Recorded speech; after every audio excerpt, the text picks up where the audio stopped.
Hello everyone. Today we will discuss lesson number 6 civics. Keep it continue. Last video में हमने discuss किया था कि अरेस्ट के व्यक्ति को भी कुछ राइट हैं जो कि सुप्रीम कोर्ट के द्वारा दिए गए थे. Today we will discuss firstly fast information report, जिसको FIR भी कहा जाता है. इसकी फुल फॉर्म है it is with the registrations of FIR that the police can begin their investigation into a crime. यानी किसी के साथ अगर कोई इंसिडेंट होता है तो फर्स्टली हमें अपने पास वाला जो पुलिस स्टेशन होता है वहाँ FIR दर्ज करवाते हैं और उसी के बिहाफ पर जो पुलिस है वो इन्वेस्टिगेशन स्टार्ट करती है. The law state that it is compulsory for an officer in charge of a police station to register an FIR whenever a person gives information about a cognizable offense. तो ये हमारा जो है नियम है कि जब भी FIR दर्ज हो जाती है तो जो पुलिस इंचार्ज होता है, उस थाने का इंचार्ज होता है, उसको उसी FIR दर्ज के राइट होने के कुछ टाइम बाद ही क्या करना होता है, उसको जांच पड़ताल करनी होती है इन्फॉर्मेशन जो दी गई है उसके आधार पर. This information can be given to the police either orally or in return. तो ये जो इन्फॉर्मेशन है FIR ओरली यानी कॉल करके भी हम बता सकते हैं, रिटन फॉर्म में भी हम दे सकते हैं. The FIR usually mentions the date, time and place of the offence, detail of the basic fact of the offence including description of the event. इसमें हमें क्या लिखना होता है, डेट, टाइम, स्थान, कब क्या कैसे घटित हुआ, ये थोड़ा सा इन्फॉर्मेशन देनी होती है. If known, the identity of the accused persons and witness is also mentioned. अगर हम उनके बारे में जानते हैं तो जैसे मैं हूँ, अगर मेरे नेबरिंग में कोई ऐसा इंसिडेंट होता है तो एक गवाह के रूप में मैं अपने व्यूज़ भी दे सकती हूँ. The FIR also states the name and address of the complaint. उसमें नेम होता है, किसके अगेंस्ट है जो कंप्लेंट डाल रहा है उसका नेम और एड्रेस होता है. There is a prescribed form in which the police register an FIR. तो इस प्रकार से एक FIR जो है वो दर्ज हो जाती है and it is signed by the complaint, और जो कंप्लेंट करने वाला था उसको साइन भी करने होते हैं. The complaint also has a legal right to get free copy of the FIR from the police. और जब हम किसी के अगेंस्ट FIR दर्ज करवा रहे थे उसकी एक कॉपी हमें भी मिलती है. What is the role of the police prosecutor. Police का इसमें क्या रोल होता है किसी भी अपराध में, ये हम रीड करेंगे.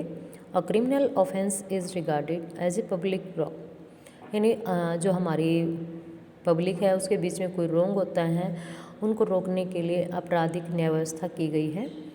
What is meant by this, that it is considered to have been committed not only against the affected victims but against society as a whole. तो इसमें केवल एक व्यक्ति को ही नहीं इंक्लूड किया जाता बल्कि पूरी सोसाइटी जहाँ पर ऐसी घटनाएं घटित होती है उनके लिए इसको इंक्लूड किया जाता है.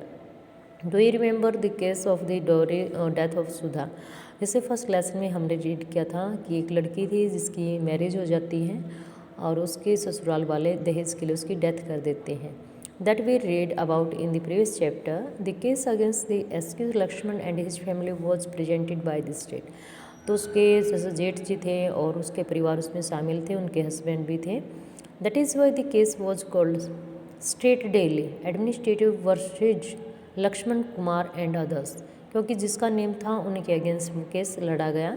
इसी प्रकार से the above case can be called state versus Shanti Hembram and not mister Sindhe और शांति हेब्रम. यानी इसमें क्या है, स्टेट और कौन थे इसमें, शांति के अगेंस्ट था तो स्टेट दिया जाता है, उसका पर्टिकुलर नेम नहीं दिया जाता. यानी जो सिंधे थी और शांति थी उसका नेम नहीं है, जिसके अगेंस्ट था और जिसने उसके अगेंस्ट मतलब अपने व्यूज़ दिए थे, जिसने उस पर क्राइम लगाया था. In court it is public prosecutors who represent the interest of the state. यानी जो कोर्ट होती है उसको ये सब करने का अधिकार है. कौन कैसे कोई भी लड़ाई झगड़ा कोई भी केस होता है तो फाइनली जो डिसीजन होता है वो कोर्ट का होता है. The role of the prosecutors begins once the police has conducted the investigation. तो इसमें जो पुलिस एक बार क्या करती है, इन्वेस्टिगेशन निरीक्षण करती है and fill the chargesheet in the court, और उस चार्जशीट को फिल करके क्या कर जाती है, कोर्ट में जाने पर वो केस स्टार्ट हो जाता है। He and she has no role to play in the investigation, उनका अपना कोई रोल नहीं है। पुलिस में आप FIR दर्ज करवाते हो, पुलिस जैसा देखती है उसी के हिसाब पर आपका केस स्टार्ट हो जाता है। The prosecutor must conduct the prosecutions on the behalf of the state मतलब राज्य नहीं है, जो स्टेटमेंट वहाँ पर दी जाती हैं, जो विचार रखे जाते हैं, उन्हीं आधार पर जो केस है वो स्टार्ट होता है। As an officer of the court it is our her duty to act impartially and present the full and material fact, witness and evidence before the court to enable the court to decide the case। तो एक अधिकारी के नाते हम क्या करते हैं, अपनी ड्यूटी को अच्छे से निभाने के लिए जो हमें वहाँ पर इंसिडेंट दिखे हैं, जो मटेरियल हमें मिलता है, एक गवाह के रूप में सबूतों के आधार पर हम सारी कोर्ट में पेश करते हैं, और फिर कोर्ट ही डिसाइड करता है वो केस लड़ने लायक है या नहीं है। What is the role of जज, जो जज हैं उनका क्या रोल होता है। द जज is like an umpire in a game, जज की जो भूमिका है वो एक एम्पायर की तरह है, जैसे गेम में एम्पायर होता है, आउट नॉट आउट, कितने रन बने। And conduct the trial impartially and in an open court, और वो जज की भूमिका कहाँ पर होती है, एक कोर्ट के खुलने पर।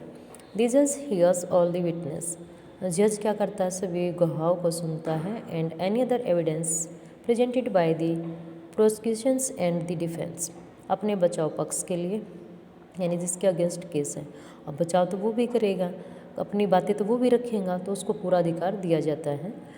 द जज decide whether the excuse person is guilty और इनोसेंट, जजेस ये निर्णय करते हैं कि दोषी व्यक्ति निर्दोष है या नहीं है।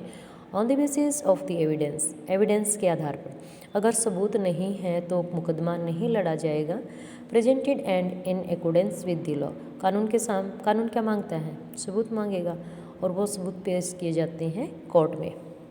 If the accused is convicted then the जज प्रोनाउंस द सेंटेंस, अगर वो निर्दोष है तो उसकी जो सज़ा है उसको बहाल कर दिया जाता है, फ्री कर दिया जाता है। He may send the person to jail or impose a fine or both depending on what the laws prescribe, लेकिन अगर कोई व्यक्ति दोषी पाया जाता है उसको जेल भी भेजा जाता है, उसको डेथ की सज़ा भी दी जाती है, उसको फाइन भी लगता है। डिपेंड करता है किस पे, उस टाइम किस प्रकार का नियम लागू था और किस प्रकार का उसने अपराध किया था।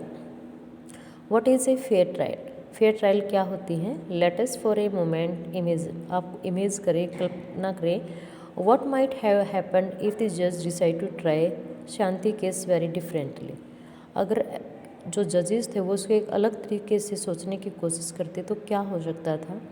और what if the court did not give a copy of the chargesheet, अगर कोर्ट में जो चार्जशीट की गई थी उसकी कॉपी ना दी जाती। And this statement of witness to Shanti, जो शांति देवी ने कहा था, अगर वो गवाह के रूप में वहाँ पर बातें नहीं पहुँचती। What if he held the trial in a secret location where neither Shanti nor Sushil were present, और तब क्या होता जहाँ पर शांति और उनके जो ब्रदर थे सुशील वो नहीं होते। तो इट मीन्स जो चार्जशीट होती है, जो हम अपने व्यूज़ देते हैं, कई बार क्या है वो स्टेटमेंट चेंज कर दी जाती है, अगर जिसके अगेंस्ट केस है उसको उसके बारे में कोई इन्फॉर्मेशन नहीं होती। तो इस प्रकार से केस बिल्कुल ख़त्म भी हो सकता है और बिल्कुल वो अपोजिट भी हो सकता है। तो डिपेंड करता है वहाँ पर जो हमने स्टेटमेंट दिए वो राइट या रॉन्ग किस रूप में पहुँचती है। Thank you, have a nice day.